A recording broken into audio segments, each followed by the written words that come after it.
go over that again, and we're going to look at a little bit on the kits, and then we're going to head downstairs. So those are our 3 sections. So section 1, wine kits. We're going to be using a $150 wine kit. So those are kind of your premium wine kits. You can get less expensive ones, and we'll see some of those in a few minutes.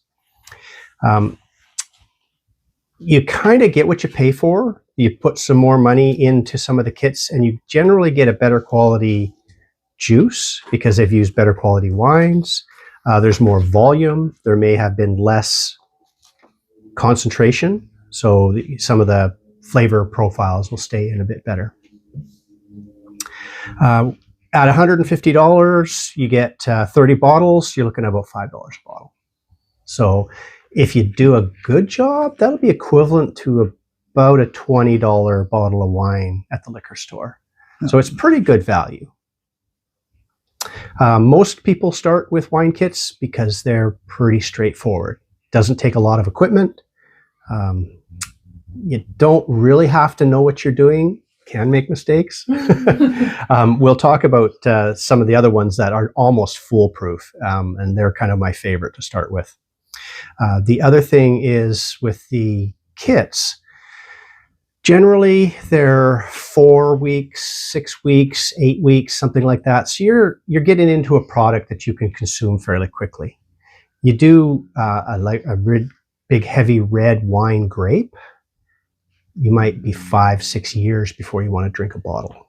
That's pretty disappointing to do. First thing, you make all these kits and you're waiting 5 and 6 years. If you make it out of grapes. If you make it out of the grapes, and then you're going, oh, so you don't get to any feedback.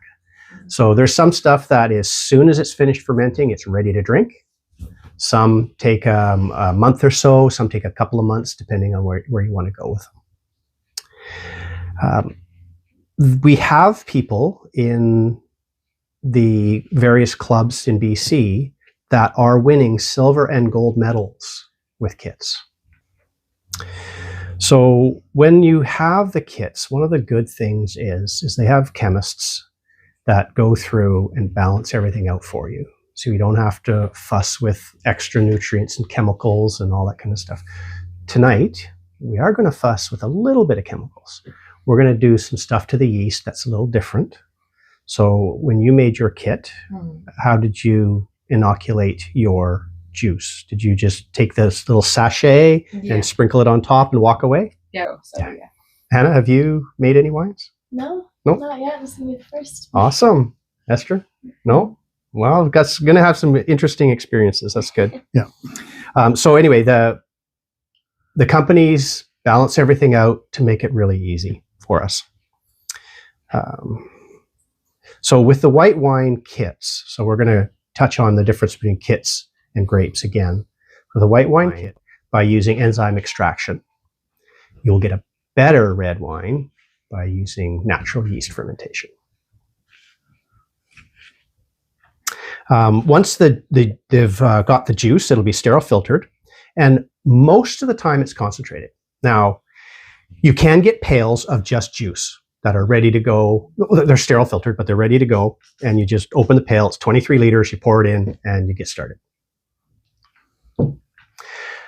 It actually is better for them to concentrate it for stability. So does anybody know what the only food is that doesn't rot? Honey. Honey. Yeah. Why? Thank you, honey. Why is it? Why does honey not rot? The amount of sugar in it has, when you put a living cell in there, the amount of sugar creates osmotic pressure, sucks all the water out of the yeast, the bacteria or the virus or whatever, and kills it. So if we can take that grape juice and we can increase the sugar content, it's a less comfortable environment for stuff to grow in. So when you get really concentrated juice, chances of it spoiling are much less. So there's a bunch of ways they can do concentration. The most popular one is cold distillation. So what they do is they take a volume in a pressure vessel. They lower the pressure. If you lower the pressure enough, you can boil water at room temperature. So any people climb mountains?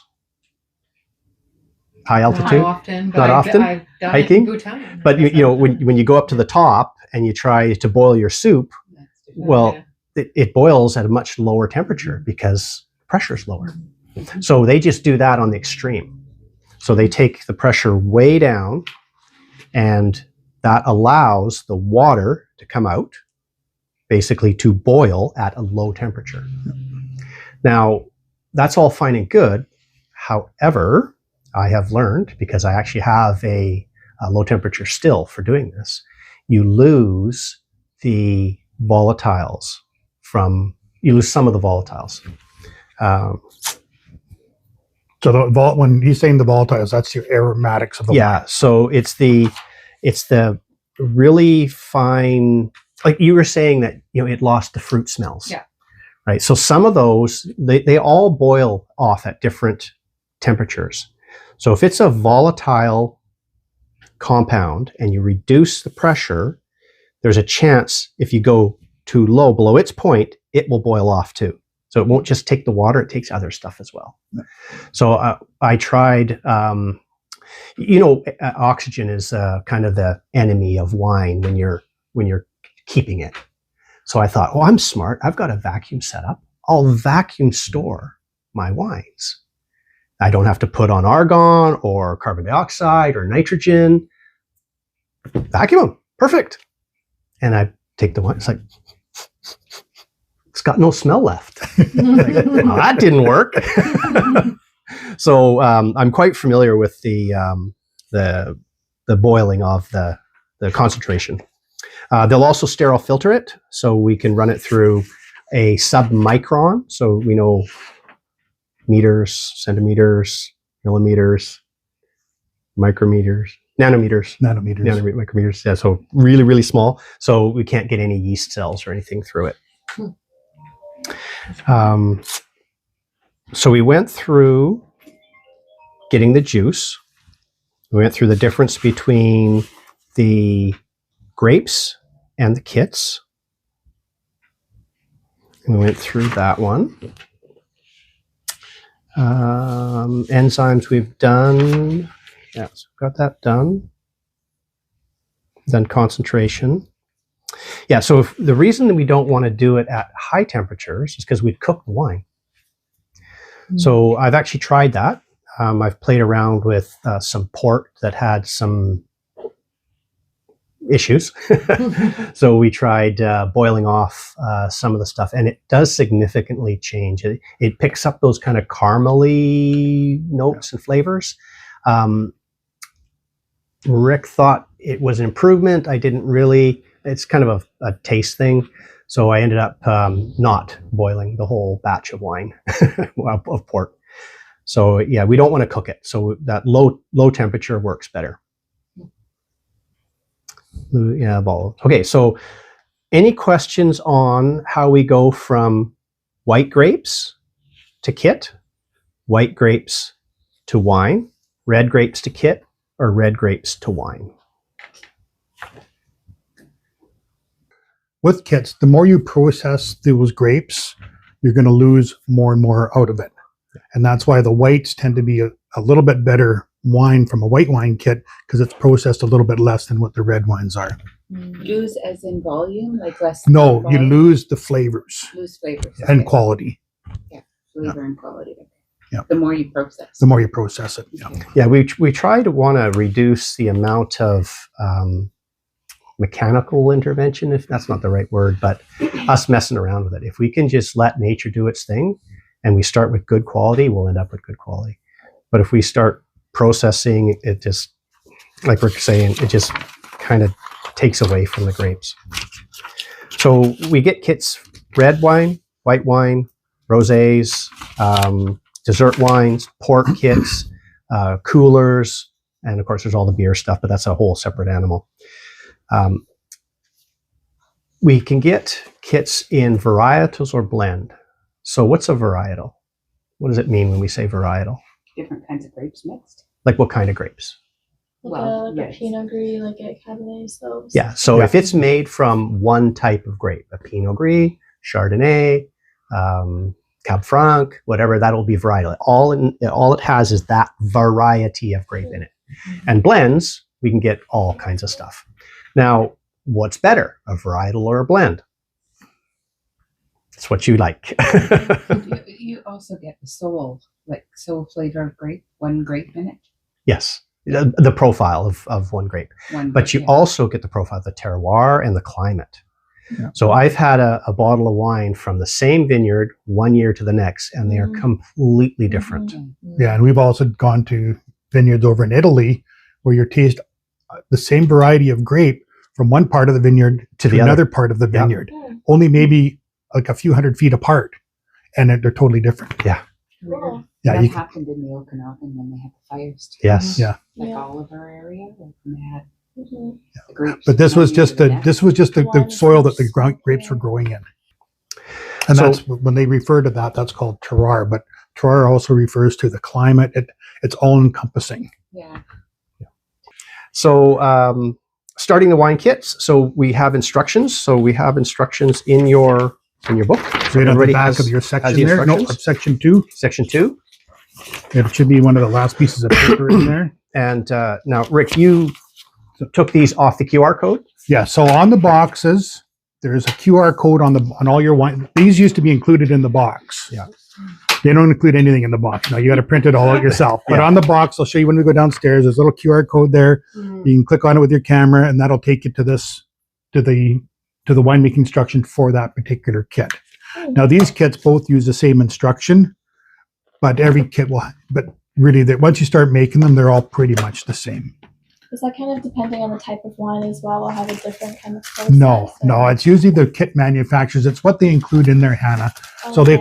they'll include different clarifying agents depending on the different type, whether it's red wine or white wine. Right. The red wines they could have oak in there. They could have, this one will have grape skins in there that we add in later on. So Okay. there's a bunch of different things in there that we'll have in those kits, and that will vary between the different between the different white wines and the red wine kits, and also the difference of the grade of the kit too, the different quality of the kit. They can have different stuff in there. Okay. So the other thing I'm going to get you to dig out is from the very back is the wine batch sheet. Yes. So we want to take a look at kind of both of these. So, So we're going to you're going to fill these out for these wines that we're Yeah. making today.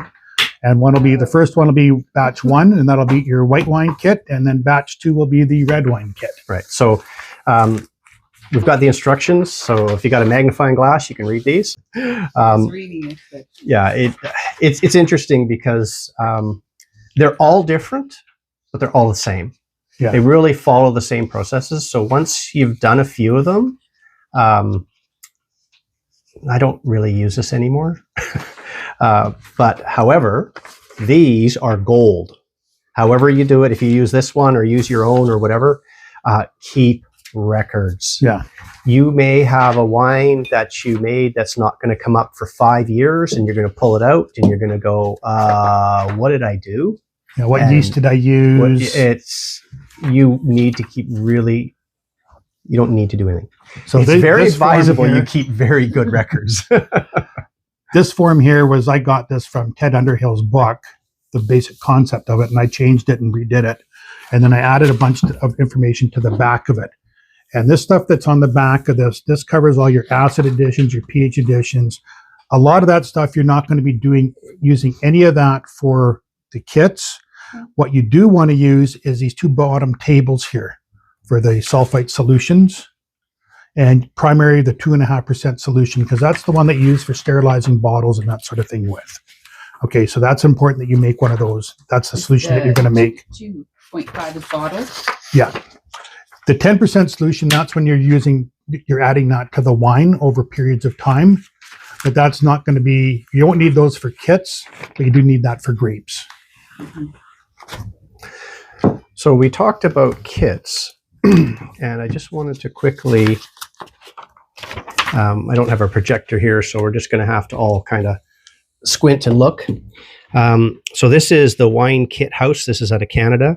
And you can see they have wine kits ranging from $64 to $219. So, and there's just everything. I think they have, 250 kits?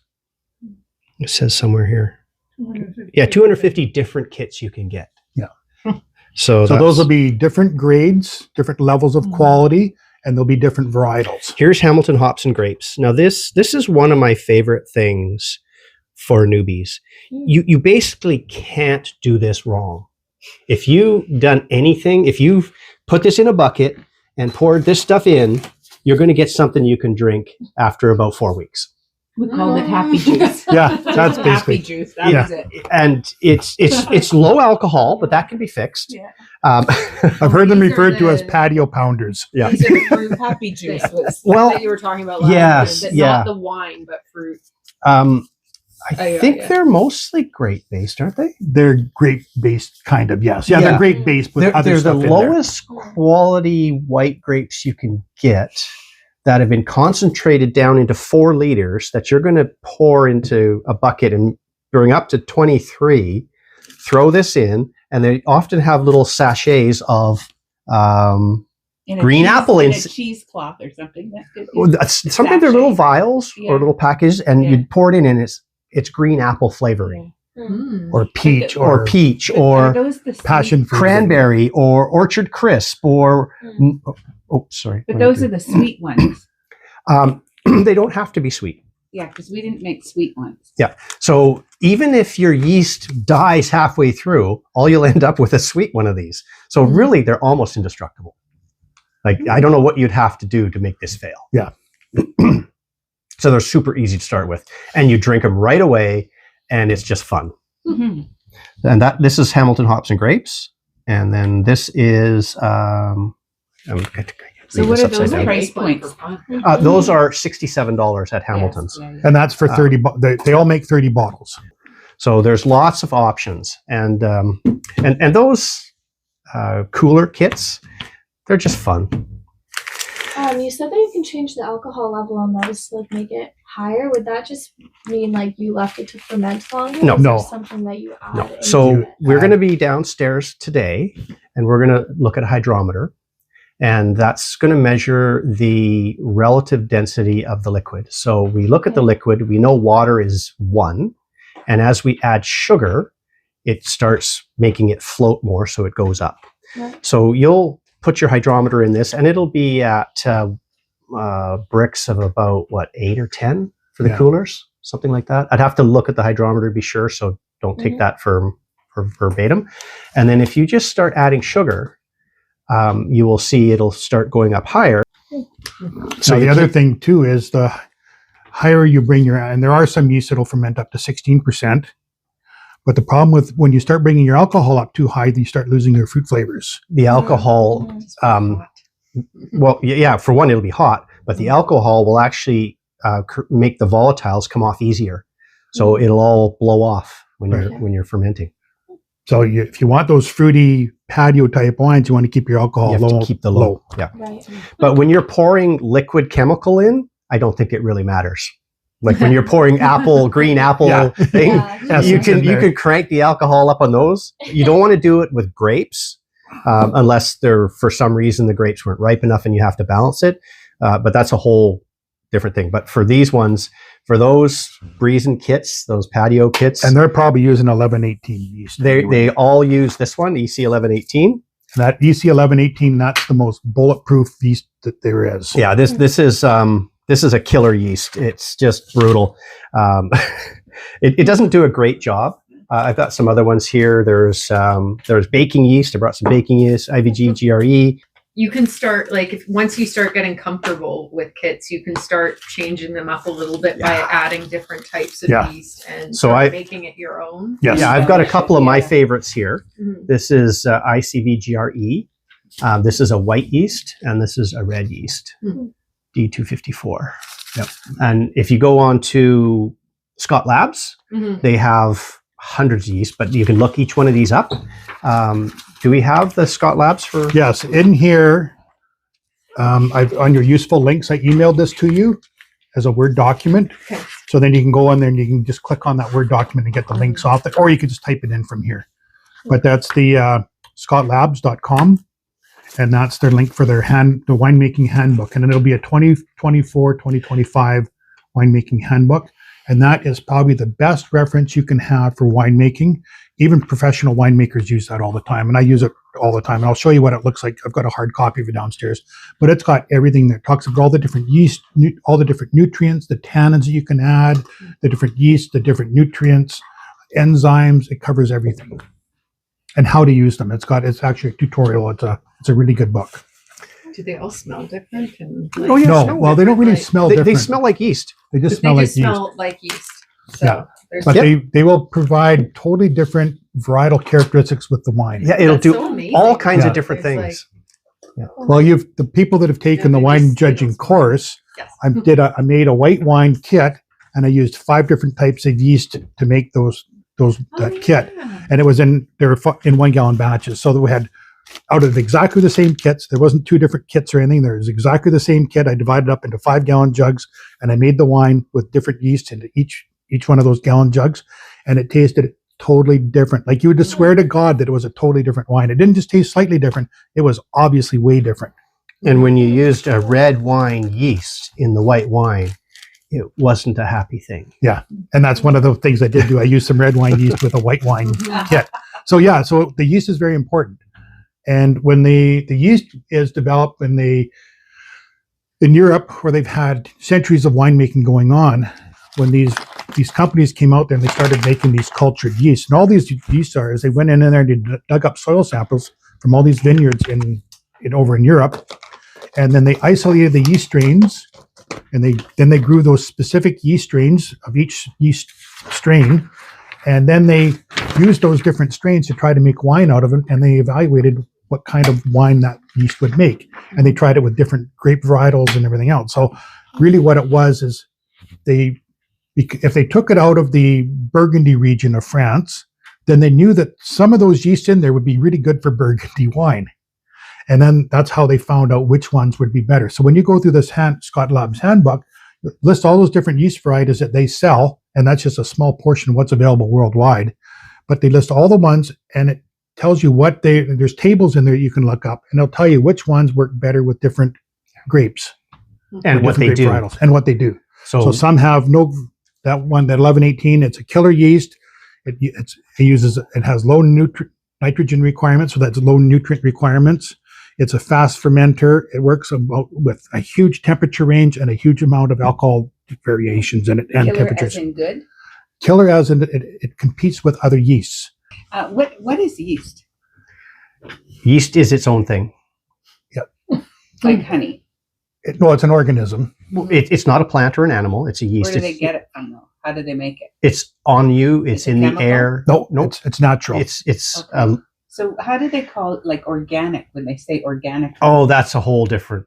Yeah, that's how the grapes are done. Yeah. Yeah, so that's way above this scope. We can have a conversation over a glass of But wine do they later or have something, kits- but but do they have kits that say organic No, grapes? no, Okay. You can't. I'm just trying to figure this out. Okay. So the last thing is with the yeast, if you've done the kits and they just say, it says right here in instructions, tear open the package, Yeah. sprinkle it on top, cover it, walk away. So we're not actually going to do that. So when you do that, it's hard on the yeast and you'll get die off. So we're going to use some products by Scott Labs Yeah. that are going to create a nice environment for the yeast. So we're going to rehydrate the yeast. and there's handouts on the back of page 2 that talk about those 2 products. Yeah. They're We're called Go Firm and Firmado. Yeah. So we're going to give them some yummy stuff to eat, and they're all going to be happy, and they're all going to survive. So we'll get a really nice ferment going, and we're going to give them a little bit of extra nutrients. I don't want to say the Fermaid. It's mostly dead yeast cells with a bunch of with some micronutrients in there. nutrients, most commonly B12, and then all their proprietary stuff. So the yeast cells provide the nutrients that the yeast is going to need to build its new cells.